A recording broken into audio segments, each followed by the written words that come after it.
இந்திய கடலோர காவல் படையின் தலைமை இயக்குனர் ராகேஷ் பால், இவருக்கு வயது 59.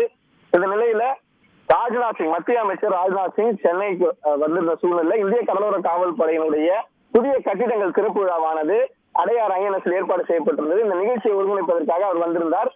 இந்த நிலையில அவருக்கு இன்று மதியம் ஒரு 2 மணி போல நெஞ்சுவலி ஏற்பட்டதன் காரணமாக அவருக்கு உடல்நிலை மோசமானதை தொடர்ந்து ராஜீவ்காந்தி அரசு மருத்துவமனைக்கு அவர் அழைத்து செல்லப்பட்டார். அதன் தொடர்ச்சியாக அவருக்கு மருத்துவ சிகிச்சை அளிக்கப்பட்டு ஆன்ஜியோ செய்ய வேண்டும் என மருத்துவர்கள் பரிந்துரை செய்திருந்த நிலையில சற்று நேரத்திற்கு முன்பாக அவரது உடல்நலம் மோசமாகி அவர் மரணம் அடைந்ததாக மருத்துவர்கள் உறுதி செய்திருக்கிறார்கள்.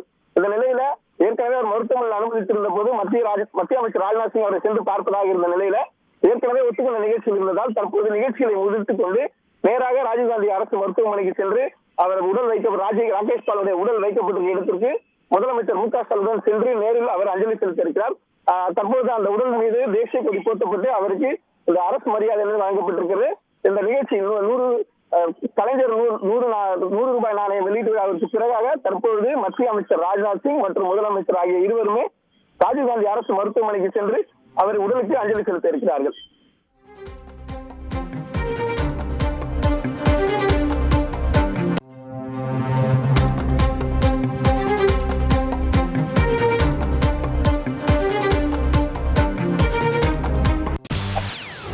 செய்திகளை உடனுக்குடன் தெரிந்து கொள்ள உடனே சப்ஸ்கிரைப் பண்ணுங்க.